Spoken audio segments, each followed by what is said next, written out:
your one-stop sports shop, mixlr.com/WakeUpCall DT, two places where you're listening. You're watching our picture-in-picture here inside the Cafe Cue Ball studios on youtube.com and facebook.com, both /WakeUpCall DT, and it's being shared on facebook.com/LiveNowDT. I'm wearing OCC blue, and there's a reason why I'm wearing this shirt, and I'll tell Erik in a second. But Erik Saroney here with us, the men's basketball head coach. And I knew Erik back when he was in those high school days, coaching and whatnot, and finding a lot of success. He came to OCC and had immediate success. And now we're talking about being a part of the national tournament as OCC has advanced for the women's and the men's team. So with that being said, Mr. Saroney, how are we doing? Good, excited for the chance to keep our season going, and also busy, getting all the arrangements made and everything. So it's been hectic, but obviously a good problem to have. Yeah, and bring me into, in your time at OCC, if we can go back to those first moments where you and I got to speak when you came in to where you are now, how would you kind of maybe take a look at the timetable from then into now? What have been maybe those pillars maybe that you think have led this team to have so much success? It's kind of funny that I feel like we've been building to this. I thought we were good enough right away in the first year to advance to the national tournament. And at that time, there weren't any at-large bids. You had to win the region, and I thought we were the best team in the region the first year. But playing in the regional final with Tyler Sullivan, who was our leading scorer in a walking boot because he sprained his ankle in the semifinal, held us back. And I thought we had been knocking on the door almost every year. But this year, maybe we had the lowest expectations because of coming off of COVID and not playing at all last year. And we would have had a ton of guys back, but some guys graduated and moved on, and recruiting was really funny through COVID. I didn't know what to expect this year. And the team kind of exceeded my expectations on how they came together, both talent-wise, but more importantly, chemistry-wise. So, in October, if you had asked me how good we were going to be, I would have told you I had really no idea, and it's exceeded our expectations. So, but to get the opportunity to continue playing in the national tournament, OCC hasn't been there for 29 years, so it's a pretty exciting thing, and we're happy to just keep playing.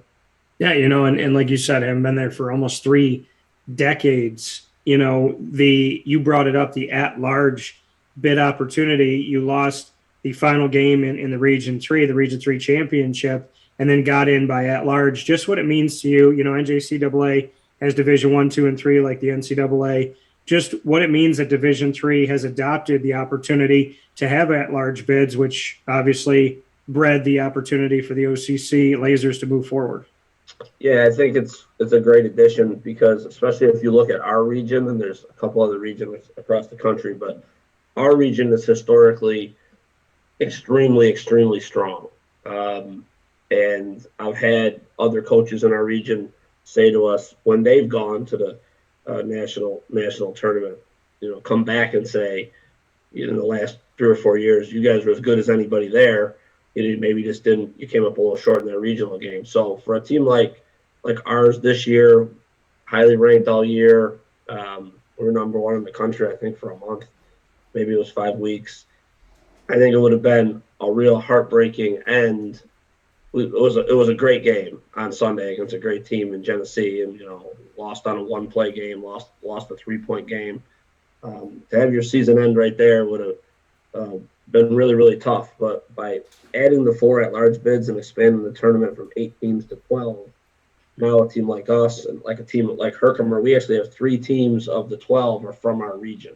Yeah, and I think every year the top 3 or 4 teams in our region are as good as anybody in the country. So just to get that opportunity to continue your season when you have a team that's qualified it's great for the kids, and it's great for the school.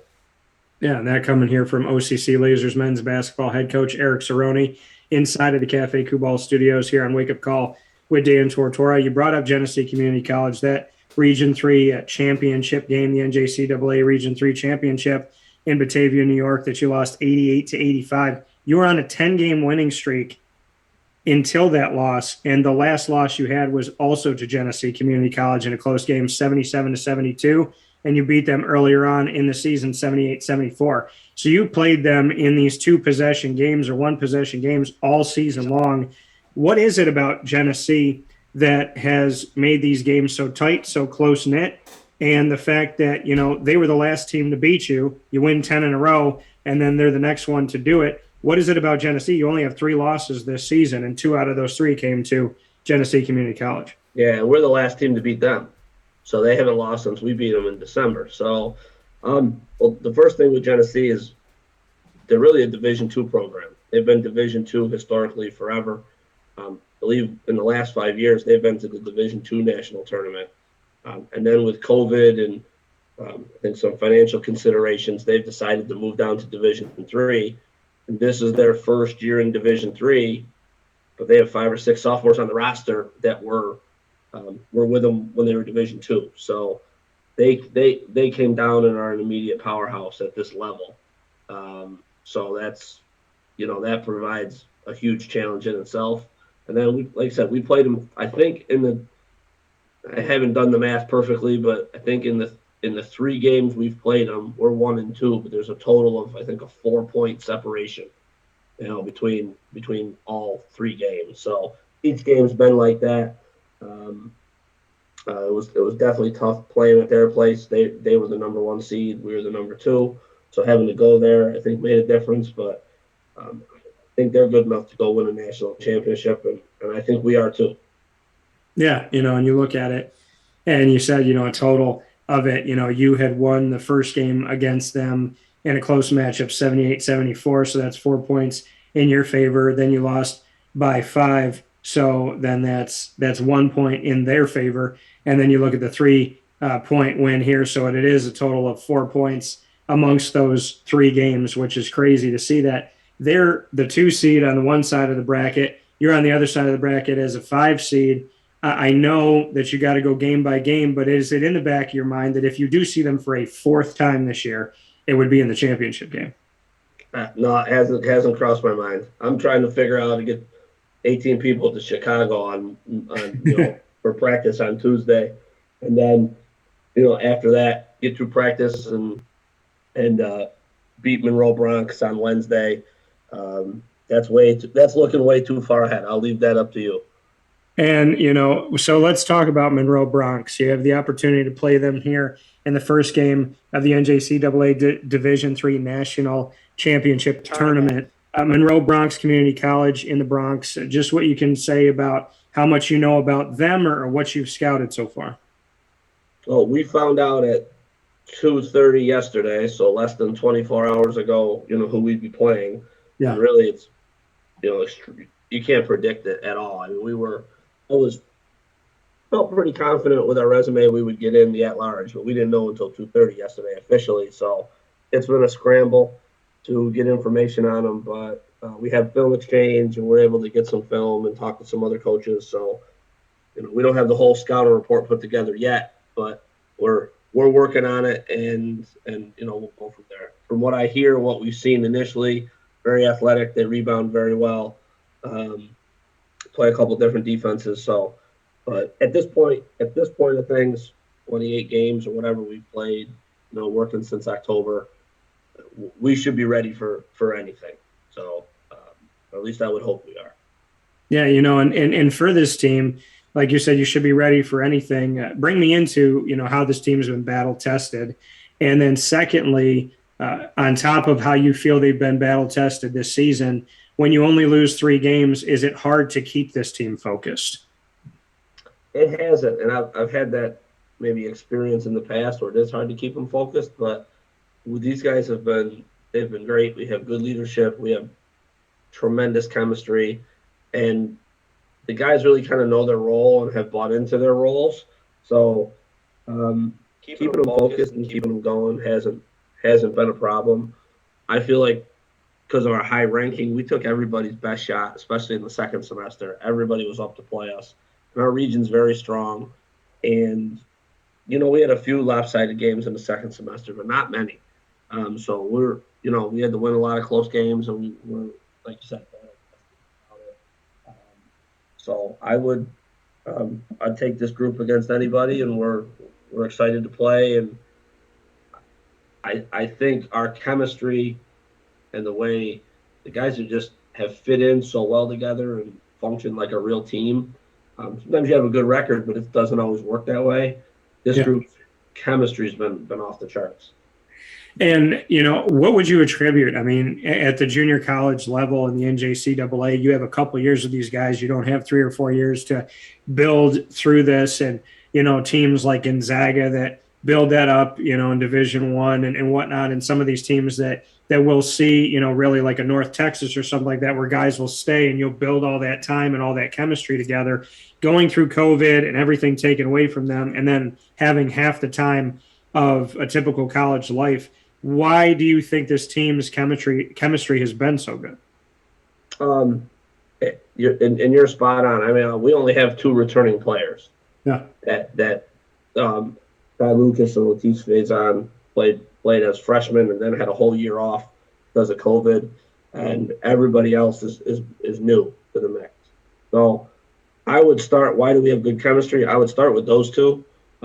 They've been through it before, and they came back very hungry. I think we had a great season as when they were freshmen, but then having an entire year off, I just think it made those 2, the whole team, because we had a lot of guys with a year off, but made those 2 particularly hungry and focused. And I think the guys have fed off of their lead. And we look at, like you said, only 2 returners. When you look around at your team, you have Niagara Falls, you have Faith Heritage, you have Lawrence, JD, and then you have a player coming in from Maryland. You have Utica Proctor area. You have Yonkers, New York, University Prep in Rochester, ESM, Troy, Bishop Grimes, Fulton, and Marcellus. Just what you could say about comprising this team and the fact that OCC has always been very dedicated to the area and respecting the fact that there is a lot of talent throughout Central and Upstate New York at Class AA and Section 3, and even outside of that class, that there's been talent at a bunch of different levels here in Central and Upstate New York.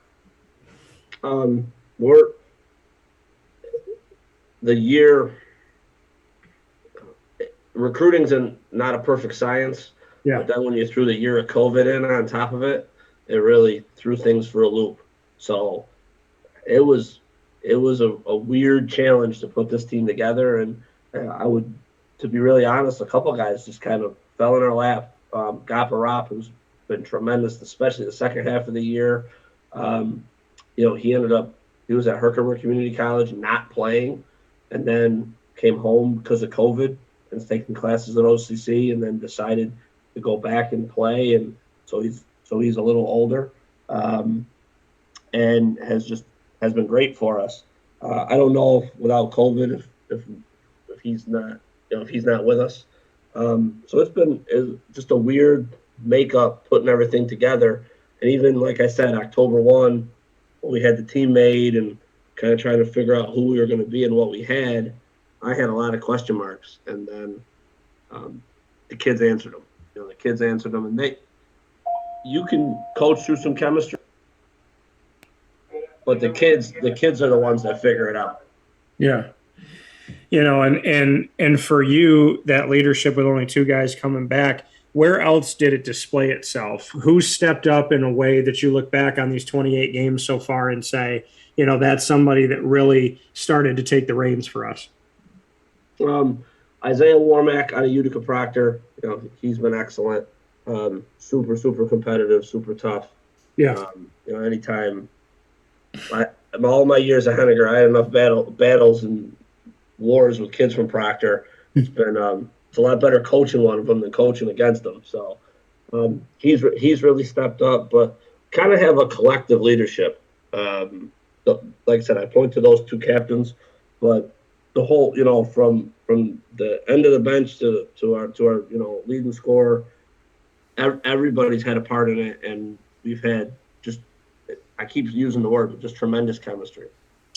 is coming from Erik Saroney, the head coach of the OCC Lazers men's basketball team, heading to the NJCAA Division III National Tournament and getting to be a part of this at-large extension of the tournament, which is a beautiful thing. Your coaching staff, Erik, I know that you're someone that gives credit around, and when I tell you all the great things that you do, I know that you always like to talk about the team. Jonathan Woody, Brandon Bailey, Keith Tyson, just what you could say about the coaching staff that you've had. Those guys have been with me for a long time. Keith played for us at Henniger, and I think that's a big part of our success. We have great chemistry on the floor, but we have great chemistry, in the coaching staff, and I think we find a way to keep it light enough that it's fun. There's enough serious moments that we have a good time. Those two like to make fun of me a lot, so and it's all deserved. So I just kind of take it and we go on from there. You talk about chemistry, and you've brought that word up a lot. That's kind of like the word of the conversation. So I have to ask you, were you good at chemistry in science when you were in school yourself? No. Completely different thing. So Erik Saroney, the Henniger coach, Erik Saroney, the OCC coach, how have you evolved? What have you seen from yourself? I don't actually. Coach Tyson and Coach Woody both kind of laugh at me sometimes. They say I'm not as tough as I used to be. As I get older, they say I'm getting softer. So I don't know. Maybe I don't have the same energy level that I did when I was in my early 30s at Henniger. But I think one thing that we do is we're a little more efficient than in the past. I think as you get older and you got more experience, you figure out what's really important and compared to what's not, and where you can cut back on some things, maybe make practice shorter, or just more efficient with the guys' time and your time, and try to keep us a little fresher. And Erik, looking at the other side at Kelly Grinnell's site and what she's done with the women's team, she was 8 years as an assistant under Mike Wheeler. I didn't know when I would ever see Mike not at OCC. It was just strange for me to see that moment. How did you? I know you came in after because he spent a lot of time with Dave Pazak, was the men's basketball head coach there. But when Mike ended up stepping down, did you guys have a conversation prior to that happening? Did it shock you at all? Because to me, he's been synonymous with OCC. We didn't have a conversation prior, but he did call me when it happened, and I think you point to COVID with it, the year off of COVID, and he's got younger kids, and you think about the time commitment, and so I really don't think if we didn't have a year away with COVID, I think Mike's still the coach. I don't think he would have stepped down without having that year pause. But Kelly's come in. She played there and been there. She's done an awesome job, and they obviously haven't missed a beat. So Kelly's program now, and she's rolling with it. Up on the hill for you guys at OCC before I let you go, the fact that the men's and the women's team are both dancing here in March, just what the atmosphere has been like at Allen Hall, and just what it's been like in your opinion on campus that the Lazers are not sending one but both of their basketball teams to the national opportunity at a championship. Yeah, it's been great. Both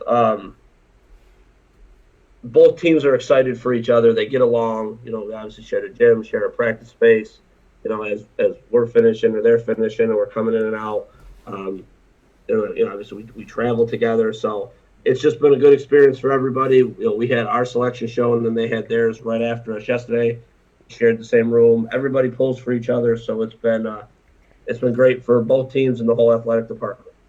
Final note here, what you want to say to the Laser community, those that have supported you, those that have shown up, those that have reached out to you, just what you want the community to know that has been so supportive. And then secondly, for the people that maybe haven't seen this team play, what they should know about you competing in the tournament. Well, just everyone that supported us since I've been there, but particularly this year, thanks. It means more to the kids than people know. We have a good crowd and people asking how you're doing and going from there. And then we're just going to try to go to nationals and represent not just OCC, but the entire area, to the best we can. And I want to let you know, I promised that I'm wearing my OCCS color, but the word on here is Sivak Ho. And what that means is rise to the challenge. So I wore it today for a purpose, and I look forward to your team rising to the challenge here with the women's team as well. And Erik, as always, I always appreciate you giving me time and making time for me in your schedule. I hope for safe travels and some good news as we step forward. And I'll be in touch with you. So congratulations as always. Without not, if I wasn't feeling under the weather, I would have been sitting in there. But I hope that you guys continue to do well, stay safe, and I'm looking forward to good news coming up. All right, sounds good. Thank you.